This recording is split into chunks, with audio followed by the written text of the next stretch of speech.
Hi, I'm Kelly LeClaire, and today we're talking with Steve Games, CEO and Managing Partner of Pacific Sotheby's International Realty. So Steve. Well, that's a mouthful. Woo, we said it though. Good job, Kelly. Yeah. So you're not just down here in San Diego County anymore. You've come north and acquired Home Group. So tell us why. Why are we seeing you more up in Orange County? Well, I think there's a couple of reasons for acquiring Home Group, which is a Sotheby's International Realty company. I believe that Southern California is a world-class footprint, and that more than ever before, Orange County is tied to San Diego, and San Diego is tied to Orange County. Now, to the north, there's Los Angeles, which I don't think is tied to anything. But certainly I believe that people that are interested in properties on the Pacific Coast are considering everything basically from Imperial Beach in San Diego, certainly to Long Beach in the south side of Los Angeles. So to me, it was a natural fit to put the Sotheby's brand together with the name Pacific, incidentally, where Home was a interesting name, and its origin was interesting, but its origin was one of a different era. And I think the name Pacific Sotheby's International Realty is clearly a beautiful name. So now that it's merged. And since you work with the company, you should think it's a beautiful name I tend too. to agree. So now that we're one big market, and you are known for your marketing and your ability to really get a name brand out there and grow it, Yes. what's the plan to make Pacific Sotheby's? I mean, we're already number 3 as far as franchises in the world. Yeah, I real estate think we're a brands. large company today, and I think large companies are a requirement in order to protect the agent, like yourself, who is the asset of the company. The size In what ways? and What benefit do we have as an agent being with a company as large as now Pacific Sotheby's? Well, I look at Pacific Sotheby's International Realty as the umbrella under which you have to work and prosper. And I think the larger the umbrella, the more likely you are to increase the size of your sphere of influence and your opportunity to gain sales on the basically Pacific coast of the United States. Now, I've seen it as an agent coming over to this brand that our clients really recognize Sotheby's as this high-end luxury brand here. So what's the plan, and what would you tell other agents who are maybe thinking of coming over of the benefit of being with such a prestigious brand? Why is it better than any of the other kind of boutique sort of shops? Well, I think first of all, the world is becoming a smaller place every day, and having a worldwide reputation is paramount to being able to have clients investigate you and your company. There's a certain amount of cachet, but there's also a certain amount of sense of fairness and experience and all of those kinds of things that come with the name. I think when somebody flies into Orange County, into John Wayne Airport, they don't think, let me go find Sater. They've never heard of Sater. Sater's a great company, there's no question about it. They don't think of themselves as saying, well, but we better find Villa. Who's ever heard of Villa real estate? So I think what we're trying to do is attract as many people as possible right from the beginning, and have them have the security of having a worldwide brand that is famous for being professional and being a high-end market.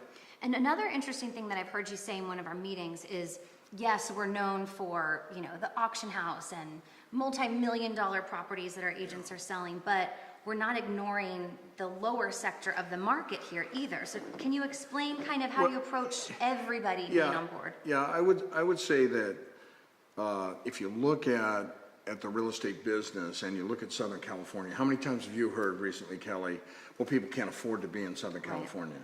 Well, you know what?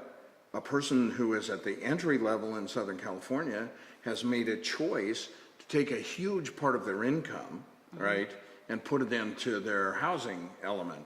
I want to respect all of those people, the people that are at the entry level, and I want to respect the people who are retiring or moving down, or those who are the very wealthiest.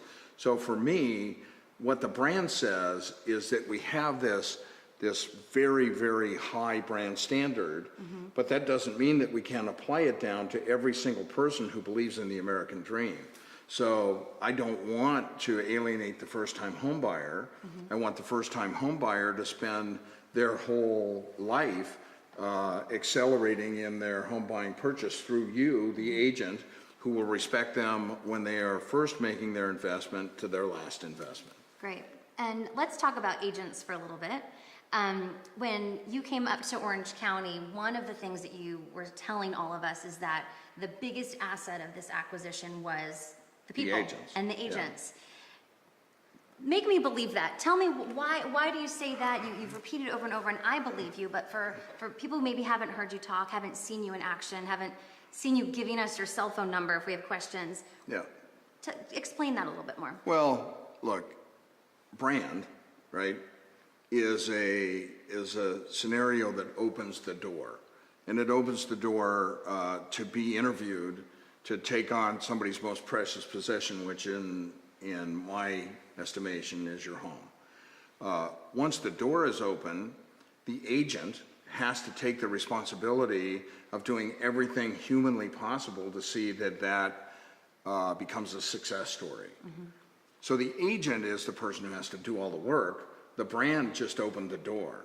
So if you, as a Pacific Sotheby's International Realty agent, get to go into more doors and you work harder than anybody else in the industry, you're the asset, not the company. You're the one who has to deliver.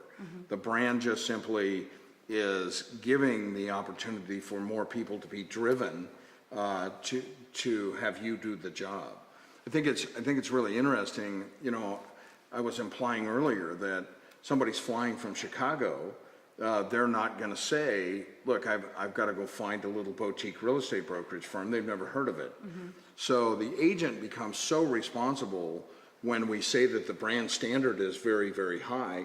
You are the brand standard once the client is actually looking to buy or sell.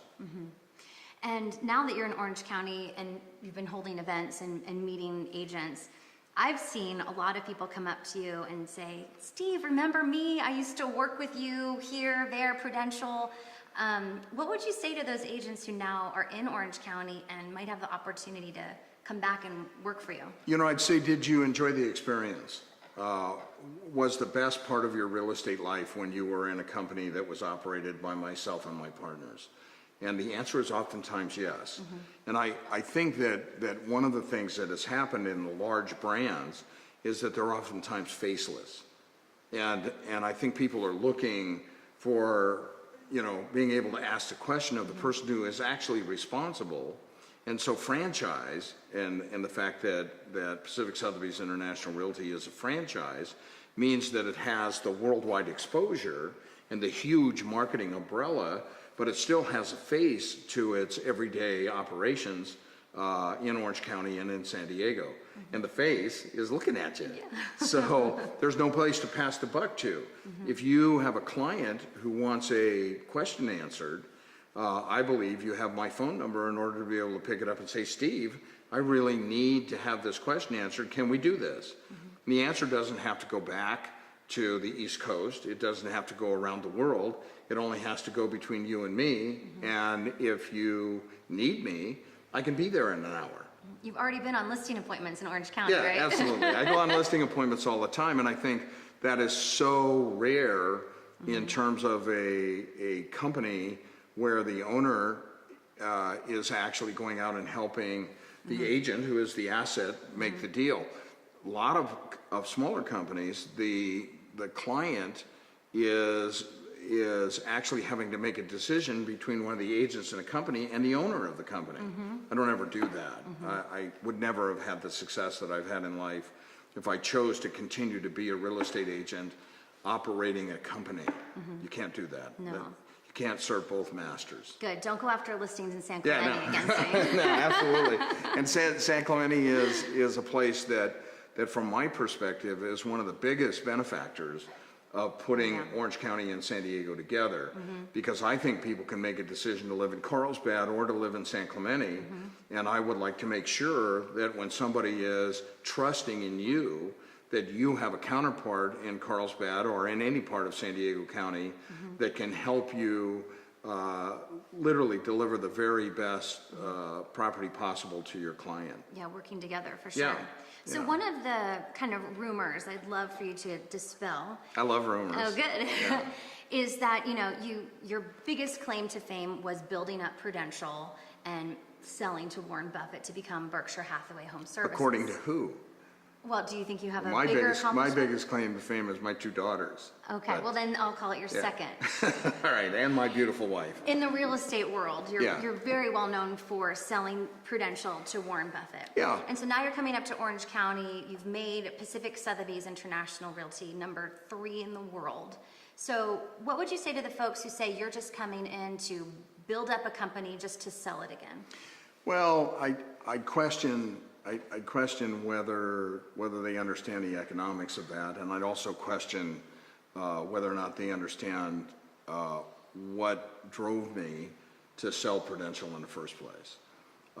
It was a day that changed all of our lives, actually. It was the day that the trade towers came down. And my partner and I, Knighted Jones Church, who has been my partner for 35 years, had built, at that time, the largest franchise real estate company in America, and we were solely responsible for it. We didn't have any corporate backing, we didn't have anything but the franchise and our requirement to pay the bills.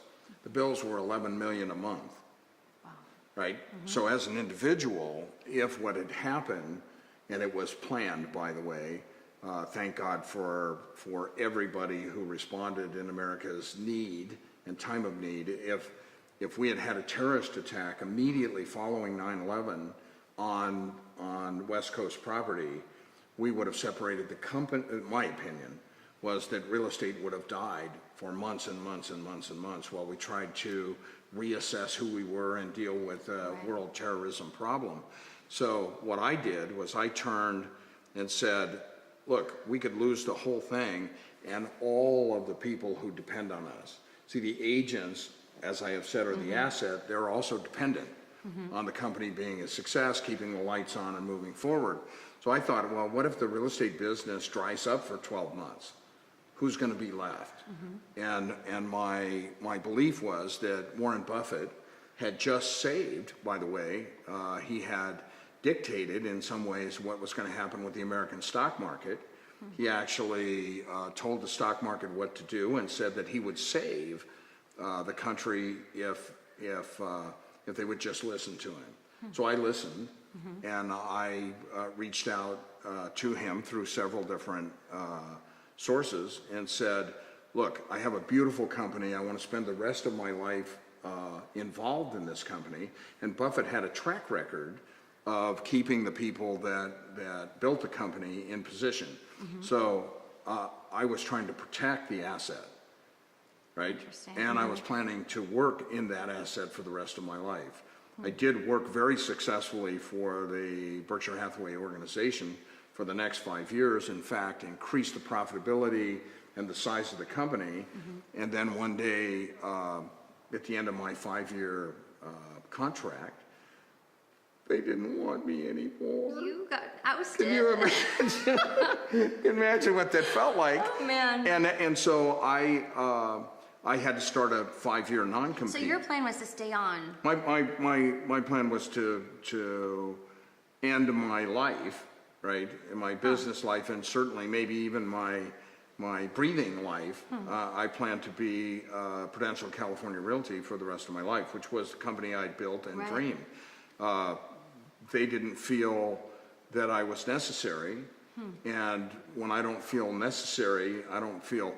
Nobody fired me. It wasn't a battle. It was nothing like that. I just had a different philosophy than they had, and so I went on my 5-year non-compete, which was hell for me. Really? And so when people ask me about Pacific Sotheby's and what my plan is to walk across the stage doing the last deal in California real estate history with 2 Canes at 95 years old. So I don't have any intention of selling, nor do I have any intention of looking for somebody to buy. On the other hand, conditions change every day. And if I were to say to you, Kelly, I'm never going to sell the company, I would say that could be a lie. And what I want to tell you is I would never sell the company without being more secure about my long-term future next time than I was last time. Interesting. So this is what I do. Okay. And I think if there's a goal, you know, it's to build in Orange County and San Diego, the #1 real estate company in history. I built the last one, so let's go together, look at the value of the agent and build the next one. So your plan is, this is kind of the last chapter in real estate for you, as far as you want this to be your baby that you stay with. Absolutely. And you see it succeed. Absolutely, and if economic conditions, you know, forced a sale, you know, I believe that one of the things I would require in the sale is that the old man could stay. A permanent desk somewhere. Because my wife Sandy, you know, she has a beautiful house here. I mean, there's no question about it, and she loves what I do and how I do it, but she doesn't love me being home every day.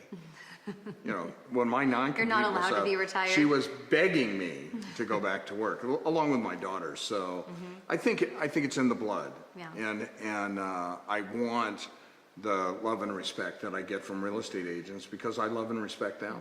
So last question, more on a personal note. How do you keep going? How do you keep doing this? Every time I see you, you are high energy, telling great stories, inspiring people, talking about your family, your love for your country, your love for, I mean, you have so much to offer. What's the secret to agents who maybe are towards the beginning of our career to have this energy and this longevity that you've had? Well, I think it's a work ethic that my father had. My father's an American hero. I get kind of tied up when I talk about him because he's now passed away. But he was a person who said, here's what I want you to put on my stone, and I have put on his stone, here lies a contributor. He didn't look at it from the financial standpoint. He didn't look at life from how much money he made. He looked at it from how much he contributed. And for me, at least, the contribution to the real estate industry, to the agent who works every day, who does things that are so much harder than what the new companies think you have to do to be in the real estate business. This is not a technology business. This is a personal business. This is, do I care enough to get up one more time and do one more almost impossible task to make sure that this person gets the house that they love? And I am not a self-motivated person. And so what I do every day, and I think this might be something that others should consider, every day I tell my agents, I'm going to build the most beautiful real estate company in history, and we're all going to be a part of that growth. See, that's a commitment. So I don't get up to satisfy my own needs. I get up because I committed to 800 people that I would do what was right in the real estate business, and I would see that our future was protected. I am commitment motivated. When I tell you I'm going to get somewhere, that's what I want to do, and that's what drives me every day. You know, it's not let's make more money and I love money. Don't miss me on that. But it's we're telling the client out there that you're the best real estate agent in the business. And Kelly, look at me. Be the best that you can be. And I expect you to be that, and I expect that you will be able to help me bring other people into the business. The youngest people in the world need to understand that this is one of the greatest careers they could ever have. Think of what lies ahead of us and how awesome what we're able to do collectively is going to be. It's a commitment. Thanks so much for joining us, Steve, and for all of your insight on the company and your plans. It's good to hear from you.